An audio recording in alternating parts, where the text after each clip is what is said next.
Pahinga, kumain, magala, pahinga, kumain, paulit-ulit, pahinga, kumain, gumala. Ganun na lang po naisip ko ngayon.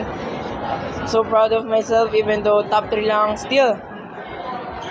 I know a lot of people will tell that lang, but still for me, this is not just a lang, but this is for my hard work too.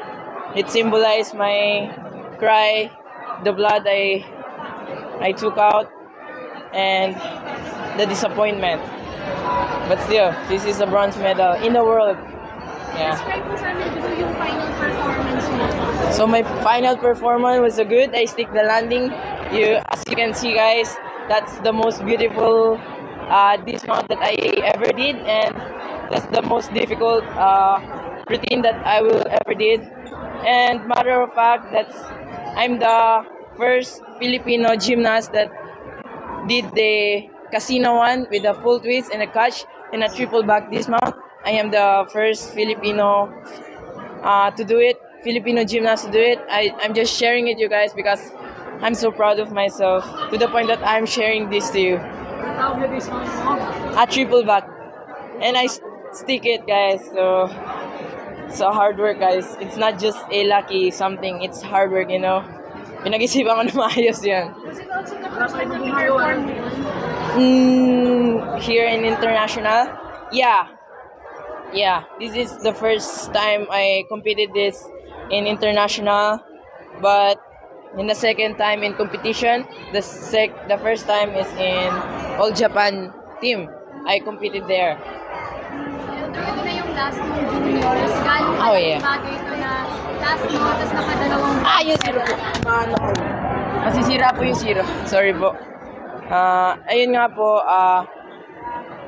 napakalaking bagay po kasi this is my last junior and dalawang bronze pa po tayo. So, it's a really big thing for me because magtatapos po ako ng junior level ng my history sa Pilipinas.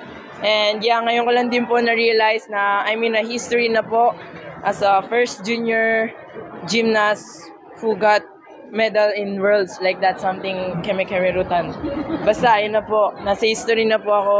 And thank you so much for my hard work, for myself, to my mentor, Coach Mune, Coach Raylan, and to my parents. I'm very thankful to them, and to the people who supports me, my girlfriend, and yeah. And I'm very thankful to my God, and I'm very thankful for Him that this is His plan for me. Yeah. Reflecting on all your challenges, bakit sa tingin mo LQ na ngayon binigay mo ganito kalaking parangal para sa iyo? Siguro po, isa na rin po to sa hard work ko po na almost every day I cry to myself because I cannot do the things that my mentor want me to do, but still, I still managed to hook some bronze, you know. Still a big. Dalawa na po siya, yung isa naka-tissue lang, wala po kasing box.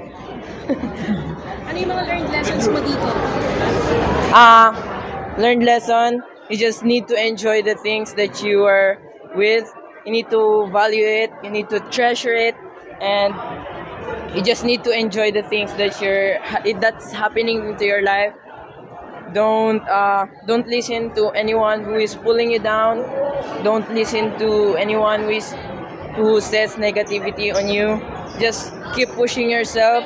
Just keep pushing what you love. Just keep what you're doing or what you love. That's all, guys. Nakatulong ba yung munti ka na rin mag-medal sa gold ang rear ka pagdating dito sa high bar? Actually po, hindi na rin po ako naghahangad masyado sa vault kasi nga po, ayun nga, paika-hika na rin po ako kanina, but still, I still manage on a fourth, guys. Fourth is not a bad in a whole world. Even though wala kang medal, still fourth in a whole world. Paulit-ulit ko po sasabihin, in a whole world. Yes po. Kasi I'm so proud of myself. Kasi nasa whole world na rin po. Since ito na nga yung last junior year mo, ano pa yung hahangarin LQ pagdating po sa senior level? Siguro po maglilay low po muna ako kasi baguhan pa lang po ako sa senior next year. So I'm not gonna expect something more kasi nga po kakapasok ko lang po ng senior. Marami pong mag-humble sa akin, mas marami pa pong magpapatunay sa akin na you're still not ready for this kind of level. So ano po yun sa'yo? 4 finals, tas 2 medals. First time ko sumali sa competition na to, pero grabe agad yung impact mo siguro. Ano lang yung advice mo dun sa mga future na Filipino junior gymnast na susunod naman sa'yo pa? To my teammates here, Bebeng, I'm gonna shout it out. Bebeng, Hilarion Pares, John Anthony, King CJ, Kenji, sino pa ba dyan? Sino pa? Kenji, marami pa, sila Andre, sila Nathan, Nateman. Makinig lang kayo palagi kay Coach Raylan and gawin nyo lang kung ano yung gusto nyong gawin. Gawin nyo lang kung ano yung ikakasaya nyo. And proud na ako kagad sa inyo as your team captain and as your kuya. Kahit hindi nyo man naipakita yung pinaka-best nyo nung qualification, I'm still proud of you guys. Kasi pinakita nyo kung sino kayo. I love you guys. I really do.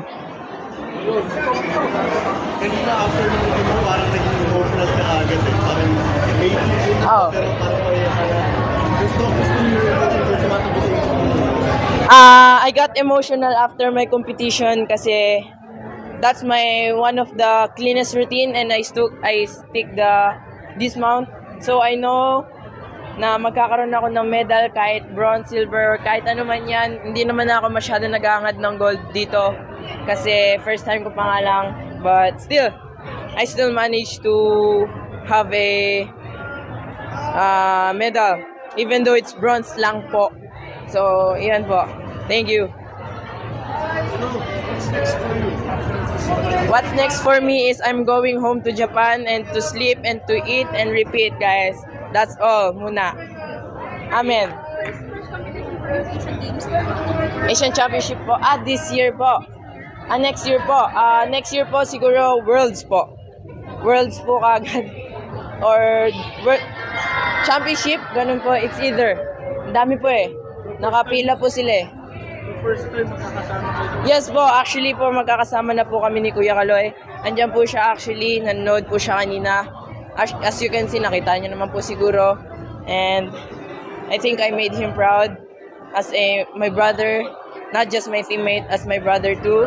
And not as just my brother, but my teammate too. I think I make him proud, I made him proud. I wish that I made my family proud, my people around me proud. I'm super thankful to them. Super as in.